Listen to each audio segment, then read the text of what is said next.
আজি আমাৰ কেবিনেটে অংগনবাদী কৰ্মীসকলৰ দৰমহা তেওঁলোকে আগত 2000 টকা ৰাজ্য চৰকাৰৰ পৰা পাই আছিল, ভাৰত চৰকাৰৰ পৰা 4500 টকা পাই আছিল। এতিয়া আমি যেটো ৰাজ্য চৰকাৰে 2000 দি আছিল, এতিয়া তাৰ লগত আমি 1500 যোগ কৰি দিম। তাৰ মানে they will get 3500 from state government, 4500 টকা কেন্দ্ৰীয় চৰকাৰৰ পাব। সৰ্বমুঠ তেওঁলোকৰ দৰমহা 8000 টকালৈকে বৃদ্ধি হ'ব। তাৰমানে ৰাজ্য চৰকাৰ আৰু কেন্দ্ৰীয় চৰকাৰে দিয়া টকা প্ৰায় সম হ'লগৈ।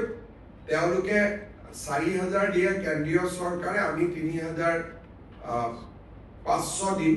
কেন্দ্ৰীয় চৰকাৰে 4500 দিয়ে, আমি 3500 দিম। টোটেল অংগনবাদীৰ দৰমহা 8000 টকা হ'ব, 1500 টকা বৃদ্ধি হ'ব ৰাজ্য চৰকাৰে দিব। অংগনবাদী কৰ্মীৰ দৰমহা 750 টকা বৃদ্ধি হ'ব। আগতে তেওঁলোকক ভাৰত চৰকাৰে 2250 টকা দিছিলে, ৰাজ্য চৰকাৰে 1000 দিছিলে। এতিয়া ভাৰত চৰকাৰৰ পৰা 2250 টকা পাব আৰু ৰাজ্য চৰকাৰৰ পৰা 1750 টকা পাব। সৰ্বমুঠ 4000 টকা পাব। অৰ্থাৎ সহায়িকা গৰাকীয়ে 4000 পাব, কৰ্মী গৰাকীয়ে 8000 পাব। আৰু বৃদ্ধি কিমান হ'ল? কৰ্মী গৰাকীৰ বাবে 1500 হ'ল, সহায়িকা গৰাকীৰ বাবে 750 টকা। আজি আমাৰ কেবিনেটে অংগনবাদী কৰ্মীসকলৰ দৰমহা তেওঁলোকে আগত 2000 টকা ৰাজ্য চৰকাৰৰ পৰা পাই আছিল, ভাৰত চৰকাৰৰ পৰা 4500 টকা পাই আছিল। এতিয়া আমি যেটো ৰাজ্য চৰকাৰে 2000 দি আছিল, এতিয়া তাৰ লগত আমি 1500 যোগ কৰি দিম।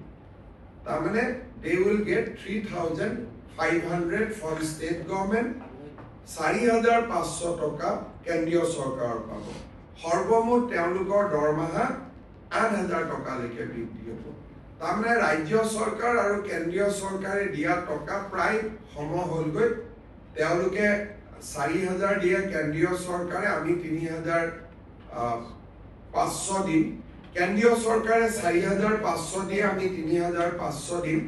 টোটেল অংগনবাদীৰ দৰমহা 8000 টকা হ'ব, 1500 টকা বৃদ্ধি হ'ব ৰাজ্য চৰকাৰে দিব। অংগনবাদী কৰ্মীৰ দৰমহা 750 টকা বৃদ্ধি হ'ব।